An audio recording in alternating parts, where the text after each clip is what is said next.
What happens when a prince walks into a talk show thinking he owns the place, only to find that his royal title means nothing when faced with tough questions? Today, we're looking at one of the most explosive celebrity meltdowns caught on camera. Prince Harry's appearance on the Kelly Clarkson Show was meant to be a routine promotional interview, but it quickly became a disaster, with security rushing to escort him out.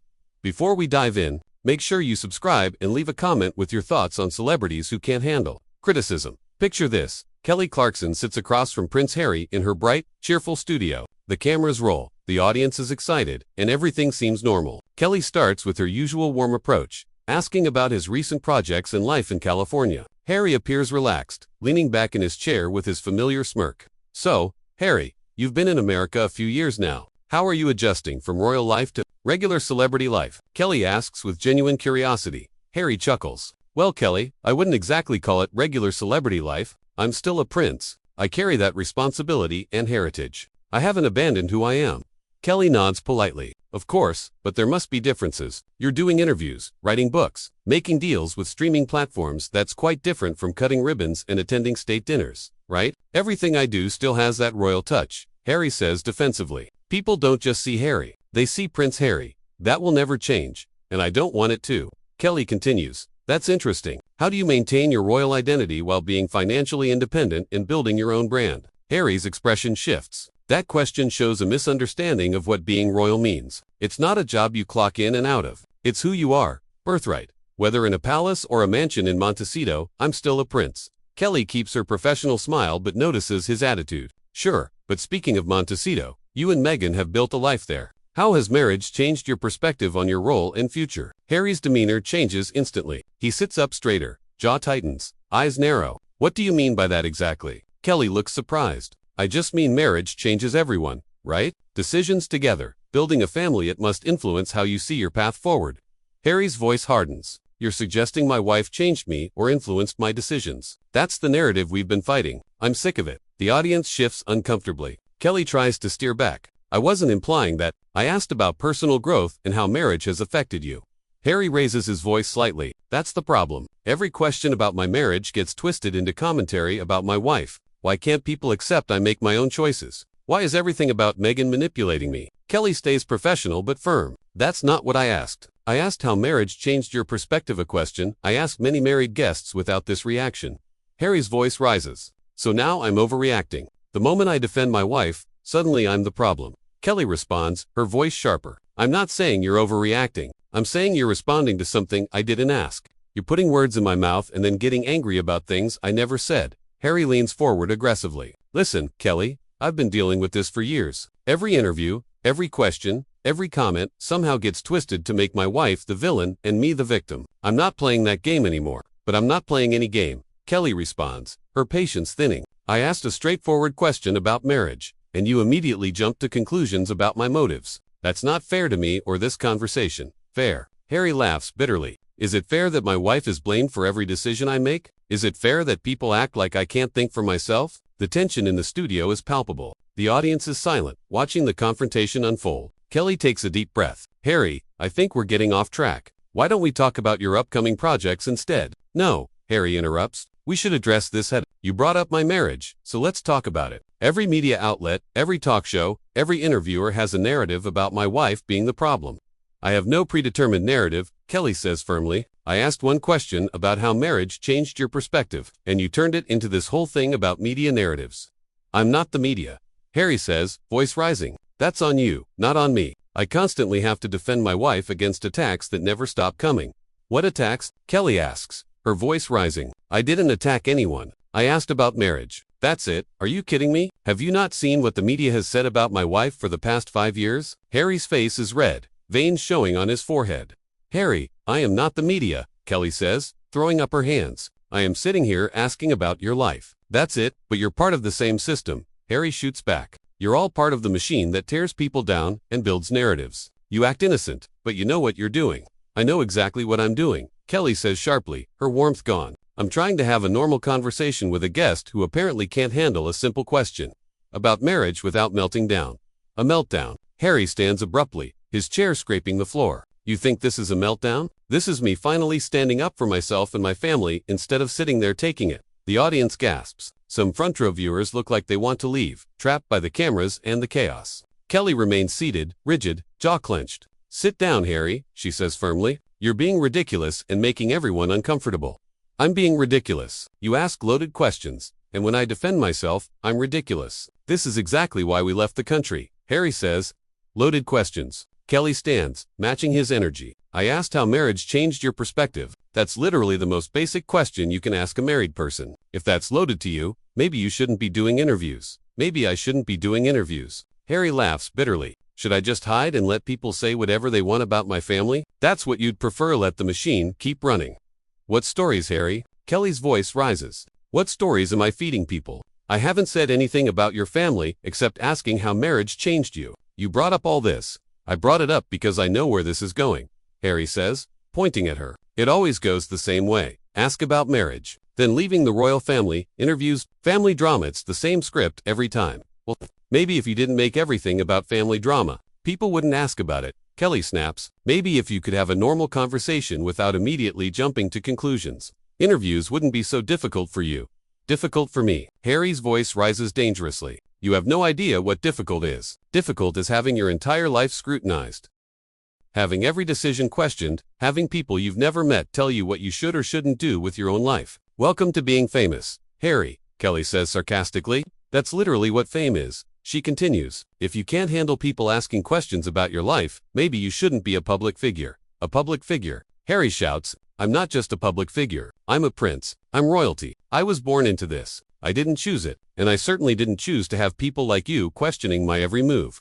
Kelly's voice drops. "People like me? What exactly do you mean by that, Harry?" Harry realizes he's crossed a line, but doubles down. "I mean people who make their living off celebrity gossip and drama. People who pretend to be friendly and supportive but are really just looking for the next headline." "Celebrity gossip," Kelly says incredulously. "I've won multiple Grammy Awards, been in this business over 20 years, and built my career on talent, not gossip. How dare you reduce me to a tabloid reporter?" "Oh, please," Harry waves dismissively. "You think having a talk show makes you above it all? Asking about my marriage isn't serious journalism. This is entertainment."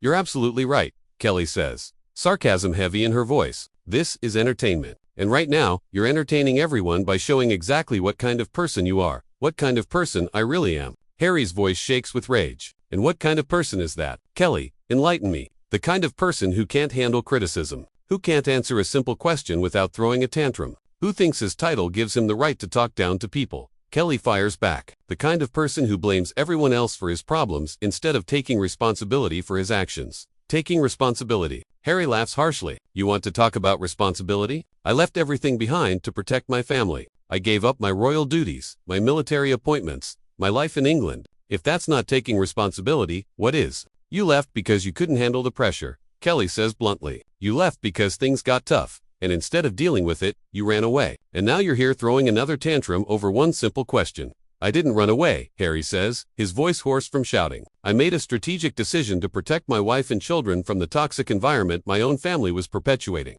"Your own family?" Kelly raises an eyebrow. "So now it's your family's fault, too. Is there anyone in your life who isn't responsible for your problems except you?" "My family chose the institution over me," Harry says, voice breaking slightly. "They chose their precious reputation over their own son and brother. They let the media tear my wife apart and did nothing to stop it. Or maybe," Kelly says quietly, "they got tired of constantly cleaning up your messes. Tired of you blaming everyone else for your problems. Tired of walking on eggshells because you can't handle criticism or accountability." The silence is deafening. Harry stares at Kelly, mouth slightly open, shocked. The audience is silent.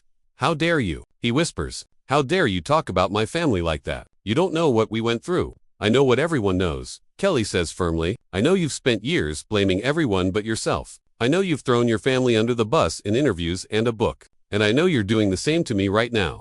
"This wasn't a difficult question," Harry says, voice rising. "This was a setup, designed to make me look bad, lose my temper, give you drama for your show. Nobody set you up, Harry," Kelly says with a sad smile. "You did this yourself." Harry's face goes pale, then flushes red. His hands shake. It looks like he might lose complete control. The cameras zoom in, capturing every micro-expression, every twitch of rage. "You have no idea what you're talking about," he says, voice barely controlled. "You sit in your little bubble, judging people you don't know, making assumptions about situations you've never experienced." "I'm not making assumptions," Kelly replies calmly, which only seems to infuriate Harry further. I'm observing your behavior right here, right now, Kelly says, and what I'm seeing is someone who can't handle being challenged. Someone who immediately gets defensive and starts attacking people when they don't get the response they want. Attacking people? Harry's voice cracks. You're the one who started attacking me. You brought up my family. Who questioned my decisions? Who suggested I'm some kind of failure who runs away from problems? I didn't suggest anything, Kelly says firmly. I asked how marriage changed your perspective. Everything else, the defensiveness, the anger, the accusations. That's all you, Harry. That's not true, Harry says, but his voice lacks conviction. You were leading me down a path. You were trying to get me to say something you could use against me. Use against you. Kelly laughs, but without humor. Harry, you're doing this to yourself. I'm not making you act this way. I'm not making you shout. I'm not making you throw accusations or blame everyone else. That's all you. Stop saying that, Harry snaps. Stop acting like this is all my fault. You know exactly what you're doing and how the media works. You're just as much a part of this machine as everyone else. You know what, Harry? Kelly's voice drops dangerously quiet. You're right. I am part of the media. I have a talk show. I do ask celebrities questions about their lives. But you know what I don't do? I don't sit here and let grown men throw tantrums in my studio because they can't handle basic questions about their lives. This isn't a tantrum, Harry says, though he's gesturing wildly, voice raised, face contorted with anger. This is me standing up for myself and my family against people who want to tear us down. Nobody's trying to tear you down, Kelly says, voice rising, but you're doing a good job of it yourself. You're on national television showing everyone why people have problems with you. You're proving every point your critics have ever made. My critics? Harry's voice is shrill. My critics don't know me. They don't know what I've been through. They don't know what my family has been through. They don't know the sacrifices we've made. What sacrifices, Harry? Kelly asks pointedly, moving from one mansion to another, going from having everything handed to you by the royal family to having everything handed to you by Netflix and Spotify. What exactly have you sacrificed? I sacrificed my relationship with my family, Harry says, voice breaking. I sacrificed my home, my country, my military career, everything I knew and loved. You didn't sacrifice those things, Kelly says bluntly. You chose to give them up. There's a difference between sacrifice and choice, and you made a choice. Own it. I made a choice to protect my wife and children, Harry says desperately. That's what a man does. That's what a husband and father does. A husband and father also takes responsibility for his actions. Kelly fires back. A husband and father doesn't blame everyone else when things don't go his way. A husband and father doesn't throw public tantrums over a simple question. Simple question. Harry's voice reaches a breaking point. Nothing about my life is simple. Nothing about being royal is simple. Nothing about dealing with the media is simple. Then maybe you should stop doing media, Kelly says with finality. If you can't handle questions, if you can't have conversations without losing your mind, if you can't be a professional guest, maybe you should just stop doing interviews altogether. Maybe I should, Harry says quietly, dangerously. Maybe I should just stop trying to explain myself to people who will never understand. Good, Kelly says simply. Because honestly, Harry, this conversation has been exhausting. You've turned what should have been a pleasant interview into chaos, and I'm tired of trying to have a rational conversation with someone who clearly isn't interested in being rational. Rational? Harry explodes. You think you're being rational? You think attacking someone's character and questioning their integrity is rational. I think calling out bad behavior when I see it is rational, Kelly says. I think refusing to enable someone's victim complex is rational. I think standing up for myself when someone comes into my studio and tries to bully me is rational. Bully you? Harry looks genuinely shocked. I'm not bullying anyone. I'm defending myself against your attacks. Harry, look around you, Kelly says, gesturing to the studio. Look at the audience, the crew, the cameras. You're the one shouting, making accusations, getting aggressive. If anyone's being bullied here, it's me. Harry looks around, and for the first time, it seems he realizes how his behavior appears to everyone else. The audience stares at him, expressions ranging from shock to disgust. The crew looks uncomfortable and anxious. Even the cameras seem to lock on him like weapons. This is ridiculous, Harry says, voice suddenly deflated. This whole thing is ridiculous. I came here to have a conversation, not to be ambushed. You weren't ambushed, Kelly says tiredly. You ambushed yourself. You came in here with a chip on your shoulder. The moment I asked anything that wasn't complete praise, you lost it. That's not what happened, Harry says weakly, clearly running out of steam. That's exactly what happened, Kelly says firmly. And you know what? I think we're done here. I think this interview is over. You can't just end the interview, Harry says, panic creeping into his voice. I have things to promote. I have a message to get out. Your message got out loud and clear, Kelly says sarcastically. I think everyone here has learned everything they need to know about you. This isn't fair, Harry says, sounding like a petulant child. You're not giving me a chance to explain myself properly. You've had plenty of chances, Kelly says, standing and signaling the interview is over. You've been explaining yourself for the past 20 minutes, and it hasn't been pretty. I want to finish this interview, Harry says, standing now, clearly agitated. The interview is finished, Kelly says firmly. Security, show him out. Security. Harry's voice rises an octave. You're calling security on me. I'm a prince. You can't just throw me out like some common criminal. I can, and I will, Kelly says, nodding off camera. Being a prince doesn't give you the right to come into my studio and act like this. Title or no title, you're just another guest who couldn't handle a simple interview. 2 security guards appear at the edge of the stage. Harry's eyes widen. This is really happening. This is unbelievable, he mutters. This is absolutely unbelievable. What's unbelievable, Kelly says, as the guards approach, is that a grown man can't answer a question about marriage without having a complete breakdown. What's unbelievable is someone who claims to be protecting his family spends all his time making them look bad by association. You don't know what you're talking about, Harry says one last time, voice now defeated. I know exactly what I'm talking about, Kelly says as the security guards gently but firmly escort him toward the exit. And so does everyone who watched this train wreck. As Harry is led away, he turns back once more. This isn't over, he calls out. People will see this for what it really was. Yes, they will, Kelly says with a smile. They'll see exactly what it was. Prince Harry disappears behind the curtain, leaving one of the most uncomfortable and revealing interviews in talk show history. Kelly turns to the audience, takes a deep breath, and says simply, well, that was something. So, there you have it. What started as a routine promotional interview turned into a masterclass in how not to handle criticism, how not to be a guest, and how not to represent yourself in public. The whole thing was caught on camera and spread across social media like wildfire. What do you think about celebrities who can't handle basic questions about their lives? Drop a comment below and let me know. And don't forget to subscribe for more wild celebrity stories like this.